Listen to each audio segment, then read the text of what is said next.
तो दोनों इक्वेशन को अगर आप इकट्ठा यूज करना चाहते हो, कौन कौन सा?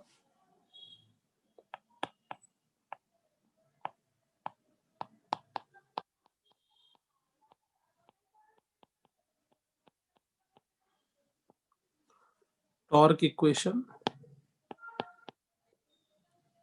And equation of motion combined.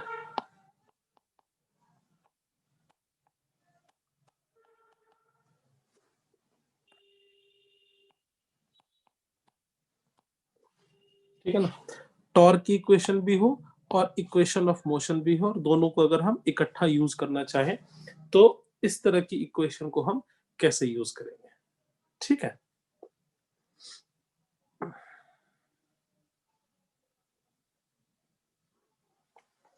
जैसे मान लो ये मैंने कोई एक रिजिड बॉडी मान ली, से this is my rigid body, और इस रिजिड बॉडी पे कुछ फोर्सेस एक्ट हो रही है। से इधर फोर्स लग रहा है F1, इधर फोर्स लग रही है F2, इधर फोर्स लग रही है F3, इधर फोर्स लग रहा है F4, इधर फोर्स लग रहा है F5। ऐसे अगर सपोज करो इस बॉडी पर कुछ फोर्सेस एक्ट कर रही है, ठीक है, और अगर इन सब का वेक्टर सम जीरो नहीं होगा, if vector sum of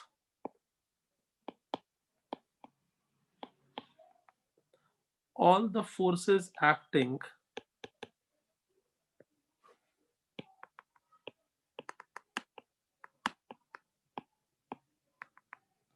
on a rigid body is not equal to zero,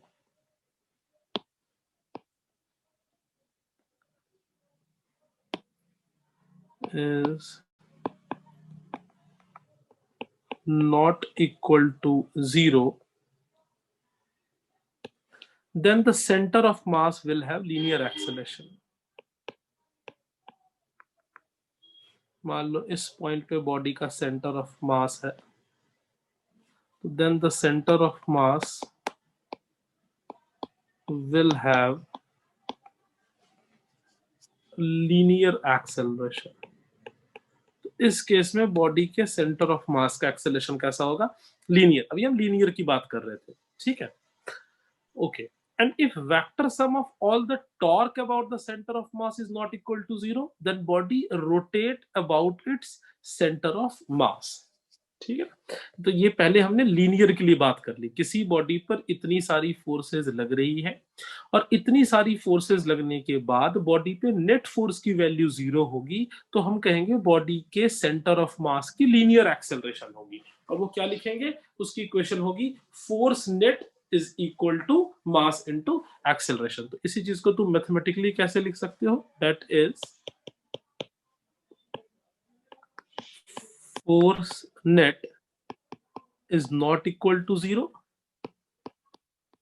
so then acceleration of center of mass is not equal to zero. अगर बॉडी के नेट फोर्स की value zero नहीं है तो acceleration of centre of मास की value भी zero नहीं होगी, ठीक है। Similarly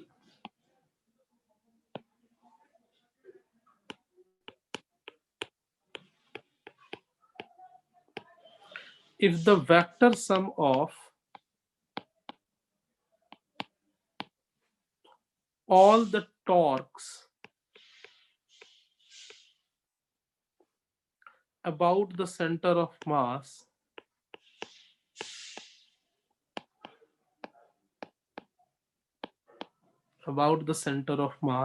is not equal to zero,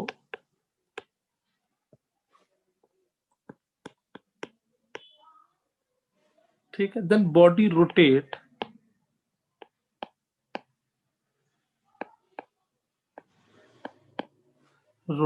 about its center of mass.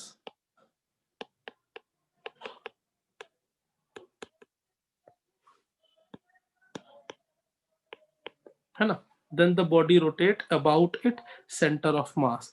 तब जो बॉडी है वो इसके सेंटर ऑफ मास के अबाउट रोटेट करेगी. दैट इज नेट टॉर्क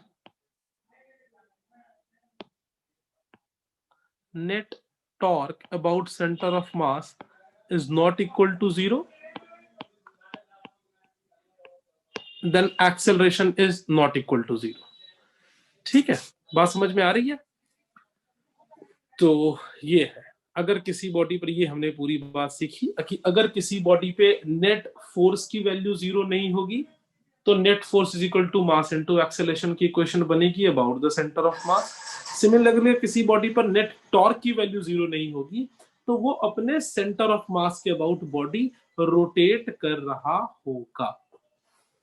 ठीक है, क्लियर है सारी बात? अब इसी चीज को अगर आप चाहो तो इकट्ठा एक इक्वेशन पे लिख सकते हो समराइज करके कि अगर तुम किसी बॉडी के ट्रांसलेशनल मोशन के हेंस इसी चीज को अगर आप कंबाइंड करके लिखना चाहो तो क्या लिखोगे? For translational motion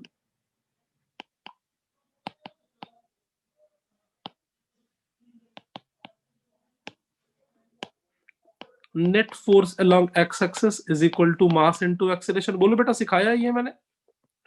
Similarly, Yes. net force along y-axis is equal to mass into acceleration.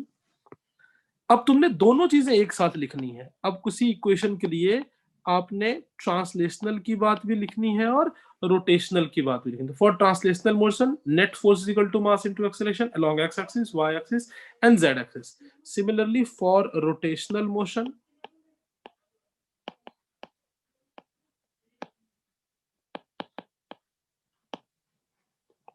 this is for translational motion.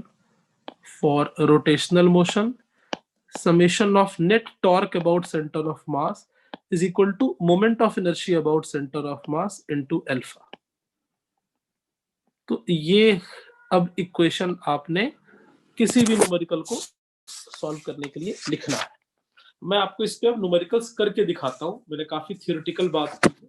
इस पे जब थोड़े से आपको कुछ क्वेश्चंस करके दिखाऊंगा तो आपको थोड़ी सी क्लैरिटी ज्यादा हो जाएगी.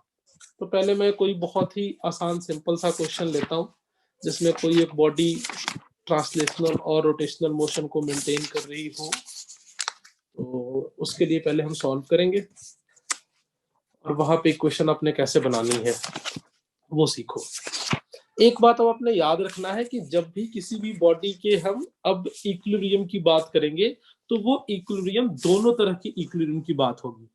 That will be your translational as well as rotational. तो देखो जरा एक क्वेश्चन, एनसीईआरटी का क्वेश्चन है.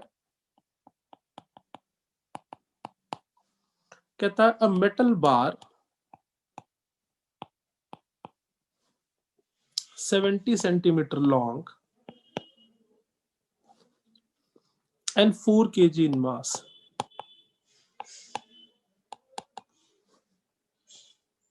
इतना लंबा है, ये उसका मास है. Is supported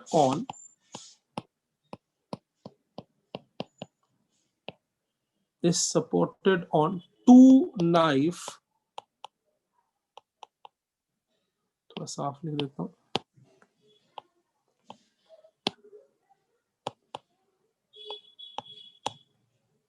to knife edges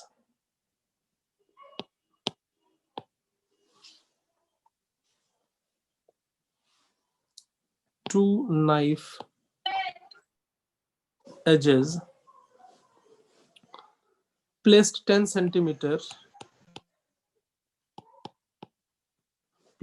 centimeter from each end. ठीक है. A 6 kg weight is suspended. A 6 kg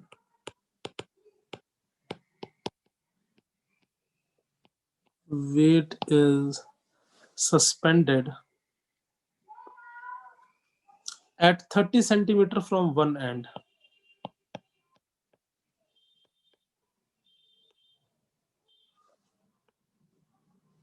At 30 centimeter from one end. Find reactions at the knife edges.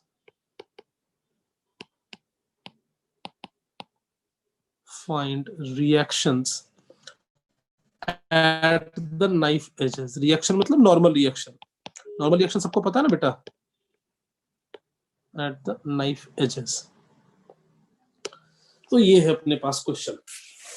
सबसे पहले इसका एक डायग्राम बनाते हैं बेटा, सोच के तुम भी साथ साथ मेरे साथ ट्राई करो, मैं तो सॉल्व कर ही रहा हूं, पर तुम भी साथ साथ इसी क्वेश्चन को ट्राई करो और ट्राई करके सीखो कि इस तरह के क्वेश्चन को किस तरीके से अटेम्प्ट करना है और कैसे हमने इस तरह के क्वेश्चंस को सॉल्व करना है। ठीक है, अब देखो जरा, कहता है a metal bar 70 centimetre long and 4 kg in mass is supported at 2 knife edges, 2 knife edges के साथ इसको सपोर्ट किया गया है, plus 10 centimetre from each end. तो ये सबसे पहले एक मैं मेटल का बार ले लेता हूं,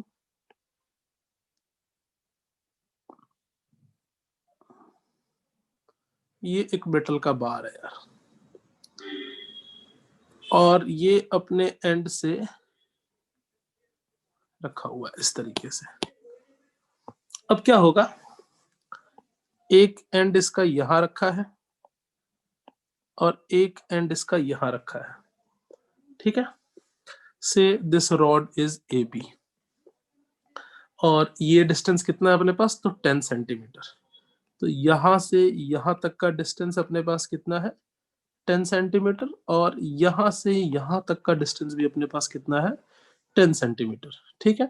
अ 6 kg weight is suspended at 30 centimetre from one end. तो किसी एक एंड से 6 kg का वेट सस्पेंड कर दो। तो ये मान लो इसका अगर सेंटर होगा, ठीक है, दिस इज सेंटर ऑफ मास, तो यहां से क्या लग रहा होगा, इस रॉड का mg लग रहा होगा बेटा, है ना। और किसी तो मैं ए एंड से ही कितने दूर पर है बेटा, 30 सेंटीमीटर, और ये रॉड की टोटल लेंथ 70 सेंटीमीटर है, तो मिड पॉइंट 35 पर होगा। तो यहां कहीं पे 5 सेंटीमीटर पहले इसमें से एक वेट यहां से ऐसे हैंग किया हुआ होगा, और कितना हुआ होगा, 6 kg। तो इसकी वैल्यू कितनी हो जाएगी, 6 × g, और वो 4 kg है तो वो 4 × g। बता तो ये डायग्राम पूरी तरह से सबको क्लियर है, देखो तो किसी को डायग्राम में कोई डाउट। अब सबको पता है कि जहां कहीं भी कांटेक्ट हो वहां पे एक नॉर्मल रिएक्शन ड्रॉ होता है, तो यहां भी एक नॉर्मल रिएक्शन होगा, से दिस इज N1, और यहां भी एक नॉर्मल रिएक्शन होगा, से दिस इज N2, और आपसे इसी नॉर्मल रिएक्शन की वैल्यू पूछी गई है। क्वेश्चन क्लियर है सबको बेटा, मेरी आवाज आ रही है? Yes sir. सोल्यूशन। अब एक बात है, तुमने दो चीजें देखनी है, ठीक है। क्या क्या देखना है कि रॉड ट्रांसलेशनल इक्विलिब्रियम में भी है और रोटेशनल इक्विलिब्रियम में भी हो सकता है ना। रॉड किस किस चीज में होगा, ट्रांसलेशनल इक्विलिब्रियम में भी और रोटेशनल इक्विलिब्रियम में भी। अब तुम जब भी किसी क्वेश्चन को देखोगे तुम उसको दोनों प्रोस्पेक्टिव से देखोगे कि ये ट्रांसलेशनल में भी है और रोटेशनल में भी है। तो सबसे पहले हम बनाएंगे फॉर ट्रांसलेशनल इक्विलिब्रियम, ठीक, कि अगर रॉड यहाँ पे ट्रांसलेशनल इक्विलिब्रियम को मेंटेन कर रहा होगा तो उसके लिए, तो for translational equilibrium,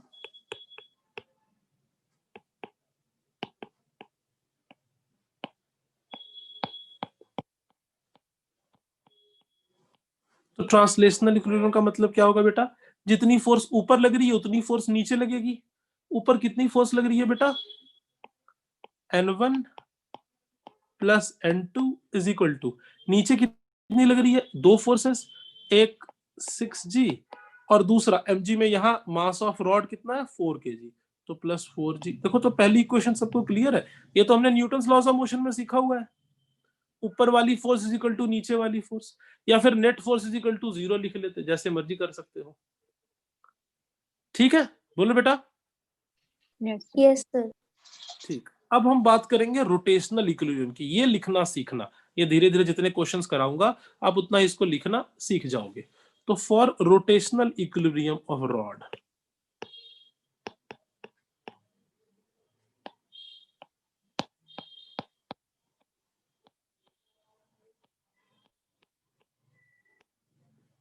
for rotational equilibrium of rod.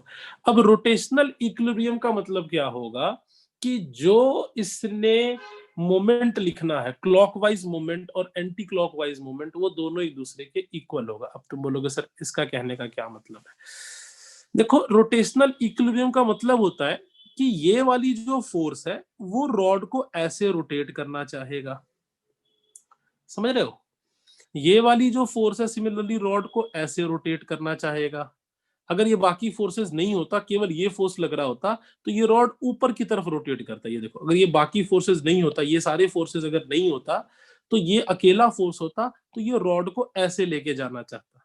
Similarly अगर ये बाकी फोर्सेस नहीं होता, तो ये रॉड को ऐसे लेके जाना चाहता। सिमिलरली अगर ये जो फोर्स है ये रॉड को ऐसे लेके जाना चाहता।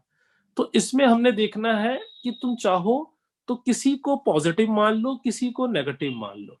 क्लॉकवाइज को पॉजिटिव मान लो और एंटी क्लॉकवाइज को नेगेटिव मान लो, और एक अपने एक्सिस ऑफ रोटेशन को डिसाइड कर लो। वहां से तुम इक्वेशन लिख सकते हो। जैसे कि मैं तुम्हें एक इक्वेशन लिख के दिखाता हूं। मान लो मैंने स्पेसिफाई कर लिया कि this is my axis, rod इसके अबाउट रोटेट करेगा, तो this is my axis of rotation. जब भी कोई चीज रोटेट करेगी तो उसका कोई ना कोई एक्सिस ऑफ रोटेशन होना ही चाहिए। तो ये क्या हो गया मेरे पास, this is my axis of rotation, ठीक है ना? अब इस एक्सिस ऑफ रोटेशन के अकॉर्डिंग ये N1 वाला रॉड ऐसे लेके इसको जाना चाह सकता। ये बात समझ में आ रही है कि N1 इसको इधर लेके जाना चाहेगा। जब मैं किसी एक फोर्स की बात करूं तो तुम सोचो कि बाकी फोर्सेस नहीं है, तो अकेला वो फोर्स होगा तो उसको किधर लेके जाएगा? तो अगर इधर वाले ये सारे फोर्सेस नहीं होते तो N1 इसको इधर ही ऐसे लेकर जाता? नहीं लेके जाता बेटा। बोलो बेटा। Yes. ठीक है, बात समझ आ रही है? सिमिलरली अगर बाकी फोर्सेस नहीं होते और केवल N2 होता तो N2 इसको इधर लेके जाता। सिमिलरली अगर बाकी फोर्सेस नहीं होता और केवल ये वाला 6 mg होता तो ये इसको इधर लेके जाता। और mg के बारे में हम कुछ नहीं लिखेंगे क्योंकि वो एक्सिस ऑफ रोटेशन के ऊपर ही लाई कर रहा है। और टॉर्क लिखने का फॉर्मूला होता है force into perpendicular distance from axis of rotation. हमने हर एक केस में परपेंडिकुलर डिस्टेंस लिखना है। जैसे n1 के केस में ये वाला डिस्टेंस आएगा, mg के केस में ये वाला डिस्टेंस आएगा, और N2 के केस में ये वाला डिस्टेंस आएगा। अब क्या करो, एक बार एक साइड पे क्लॉकवाइज लिख दो और एक साइड पे एंटी क्लॉकवाइज लिख दो और दोनों को इक्वेट कर दो। रोटेशनल इक्विलिब्रियम की इक्वेशन बन गई। तो मैं लिखूंगा for rotational equilibrium of rod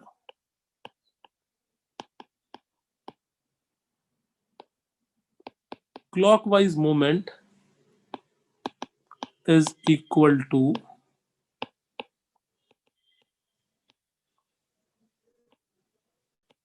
anti clockwise moment, है ना? क्या होगा, clockwise moment is equal to anti clockwise moment. तो क्लॉकवाइज मोमेंट किसकी वजह से होगा बताओ बेटा? N1 की वजह से, N2 की वजह से, कि 6G की वजह से?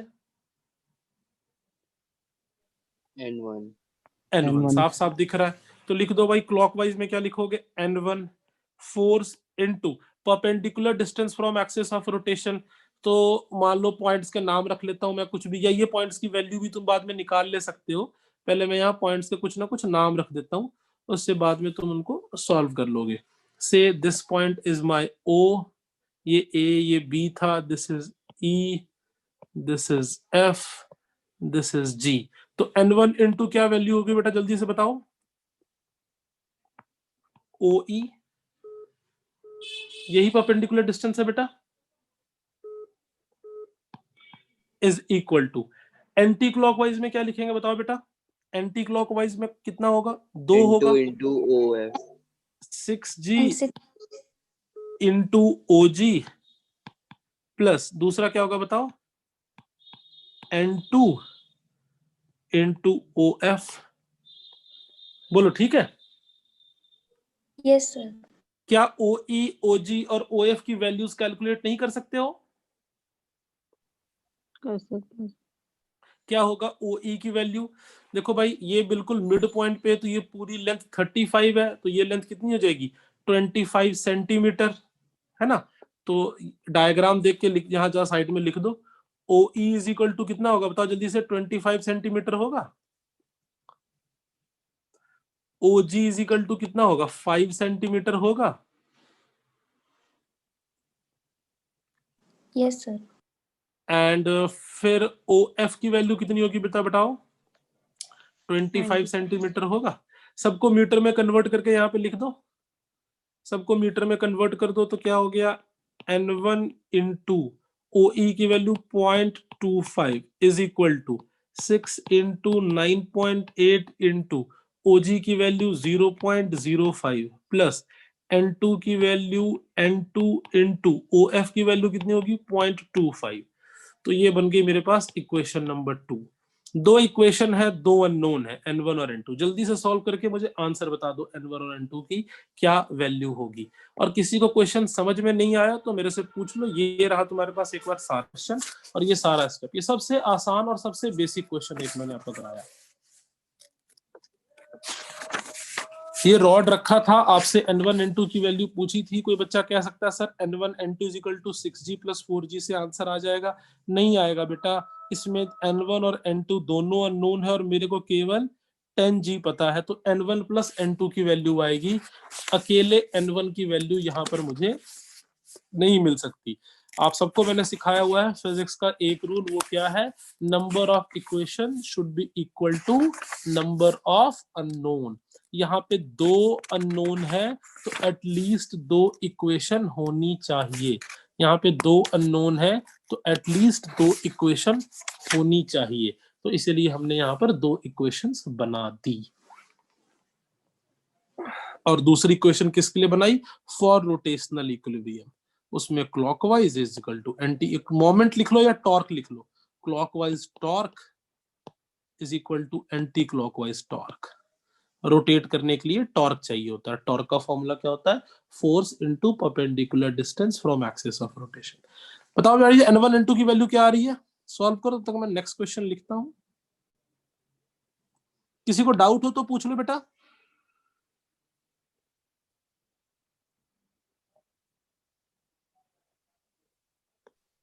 सर हाँ जी sir. Sir find reaction at knife edges का मतलब क्या हुआ? Normal reaction. Okay sir.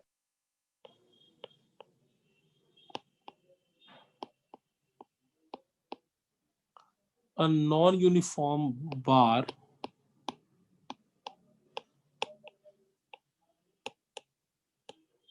of weight W is suspended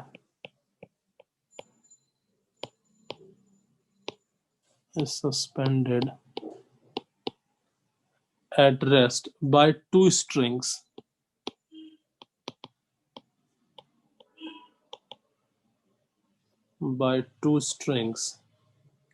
of negligible weights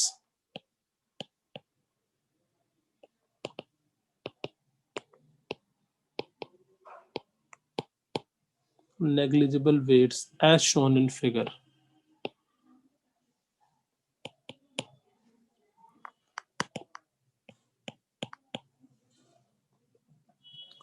The angle made by the strings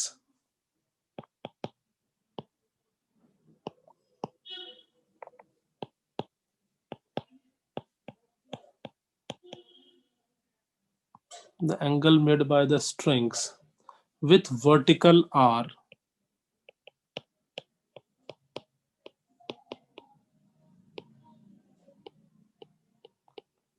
36.9 degree and 53.1 degree, ठीक है, रेस्पेक्टिवली। ठीक है, दोनों का एंगल दिया हुआ है। The bar is 2 metre long.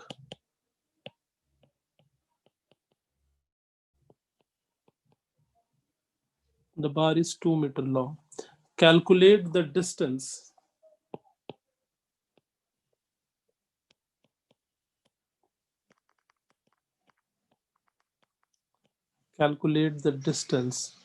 D of the center of gravity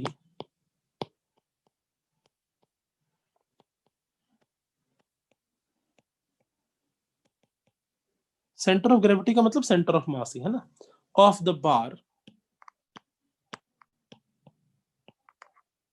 of the bar from its left end.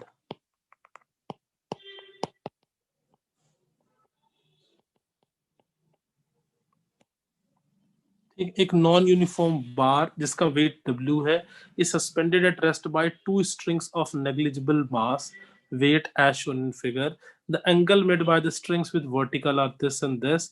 The bar is 2 meter long. Calculate the distance D of the center of gravity of the bar from its left end. चलो करते हैं question. मान लो ये एक fixed and है, फिर से बनाता हूं बेटा।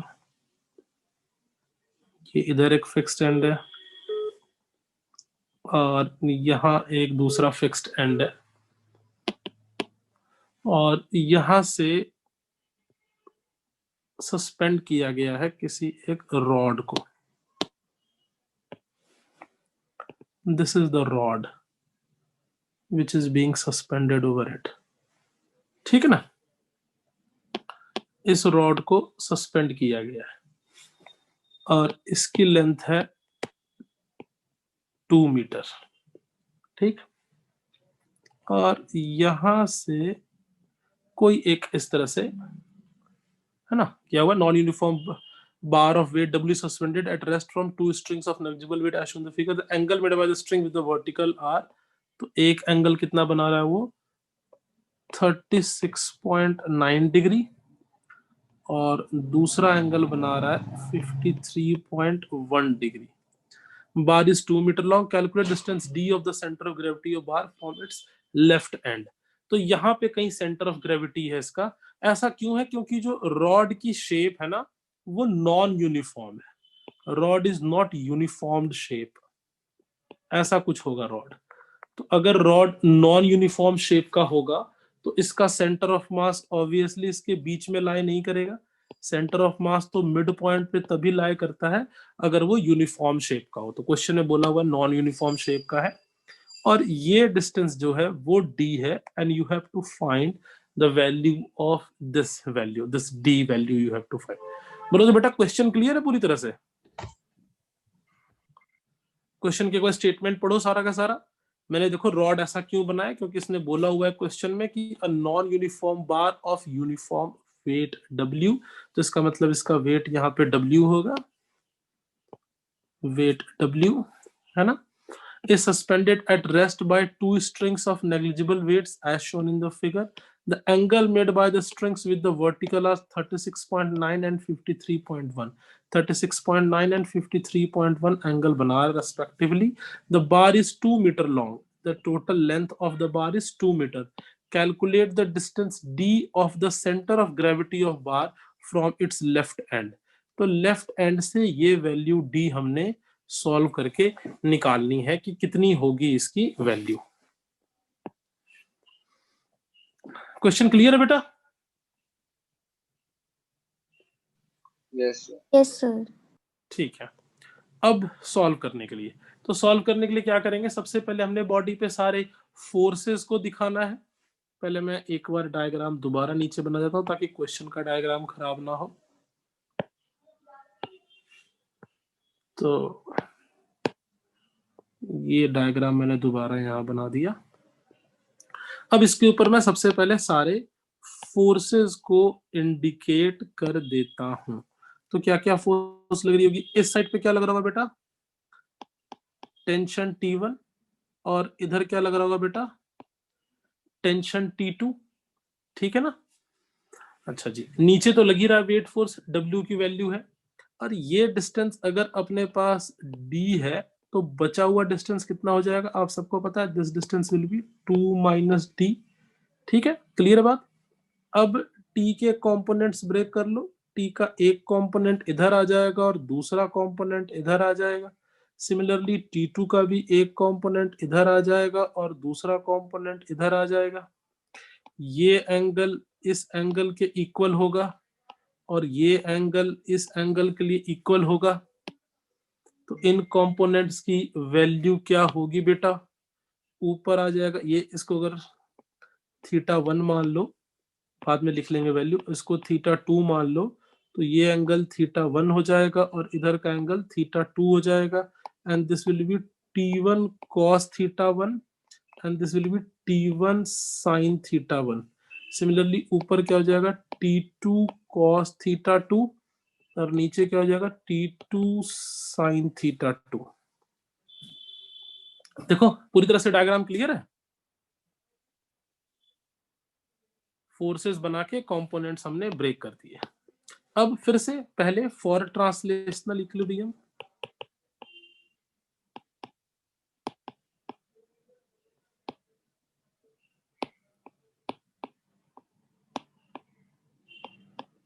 तो फॉर ट्रांसलेशनल इक्विलिब्रियम की वैल्यू क्या होगी, ऊपर वाली फोर्स इज इक्वल टू नीचे वाली फोर्स, क्या बनेगा बताओ, T1 cos θ1 plus T2 cos θ2 is equal to W, है ना। This will be for translational equilibrium. और for rotational equilibrium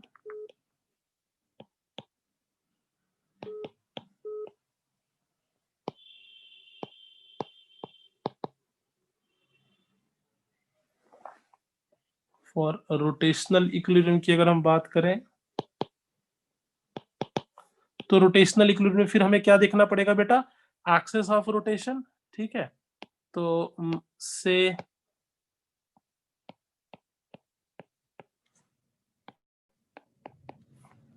this one is my axis of rotation, ठीक है, this one is my axis of rotation। तो axis of rotation से देखो अब एक मिनट, ट्रांसलेशनल इक्विलिब्रियम में एक और इक्वेशन बनेगी बेटा, आप सबने ध्यान नहीं दिया। देखो ट्रांसलेशनल में this equal to this will तो बनेगा, बॉडी रेस्ट में है, तो ट्रांसलेशनल के लिए एक इक्वेशन और बनेगी, T1 sin θ1 is equal to T2 sin θ2, ये भी एक इक्वेशन बनेगी, ठीक है ना। ट्रांसलेशनल के लिए दो इक्वेशन बनेगी। और अब रोटेशनल के लिए भी, तो रोटेशनल के लिए अगर हम केवल T1 sin θ1 को देखें और बाकी फोर्सेस को छोड़ दें तो ये इसको कुछ ऐसे रोटेट करेगा। सिमिलरली वेट पे तो देखेंगे नहीं क्योंकि वो मेरा एक्सिस ऑफ रोटेशन पे ही लाई कर रहा है, और बाकी सारे फोर्सेस को छोड़ दिया जाए और केवल T2 cos θ2 को देखा जाए तो वो बॉडी को ऐसे लेके जाएगा। फिर हम क्या लिखेंगे रोटेशनल इक्विलिब्रियम के लिए, clockwise torque is equal to anti clockwise torque. बात समझ आ रही है नहीं आ रही है बेटा?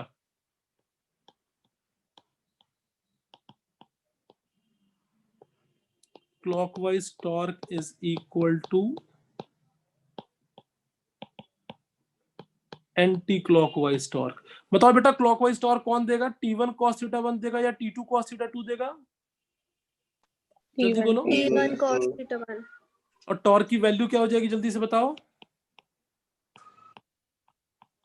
T1 cos θ1 multiplied by D is equal to anti clockwise torque की वैल्यू क्या हो जाएगी बोलो, T2 cos θ2 divide multiply by 2 minus D। तो ये इक्वेशन तीसरी बन गई, है ना। ये तीन इक्वेशन को आप सॉल्व करोगे and you will get the answer of D.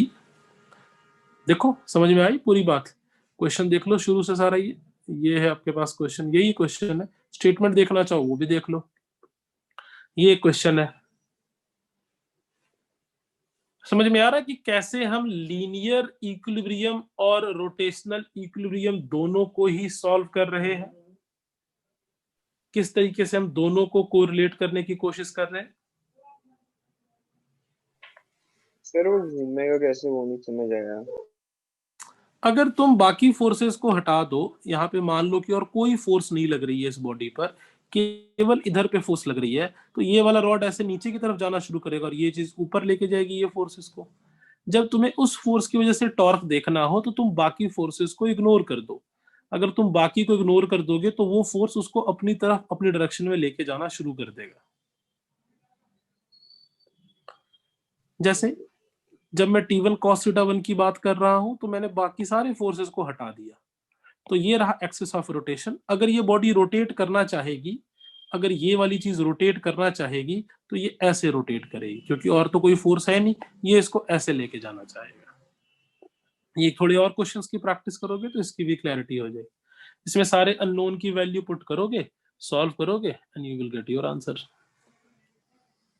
एक और क्वेश्चन कराता हूं, ये भी क्वेश्चन एनसीईआरटी का ही था। एक और क्वेश्चन आपको एनसीईआरटी का कराता हूं, काफी हद तक कंसेप्ट क्लियर हो जाएगा। फिर लास्ट क्वेश्चन आप लोग खुद से अटेम्प्ट करो। एक क्वेश्चन खुद से करोगे तो थोड़ा कॉन्फिडेंस आएगा। A car weight 1800 kg. The distance between its front and back axle is 1.8 meter.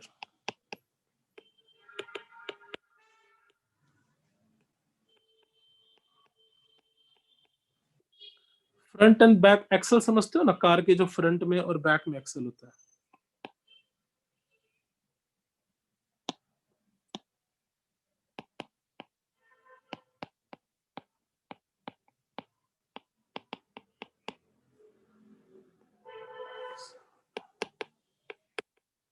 Front and back axle is 1.8 meter.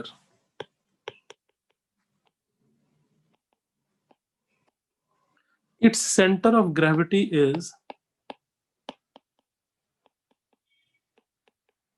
1.05 meter behind the front axle.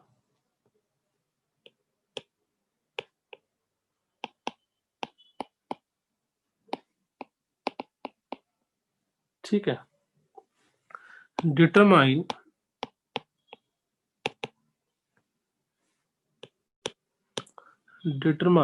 the force exerted by the level ground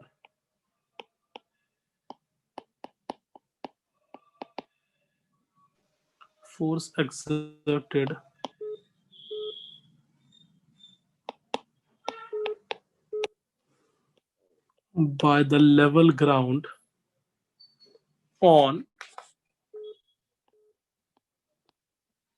each front wheel and each back wheel.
निकालो बेटा, इसका answer निकालो।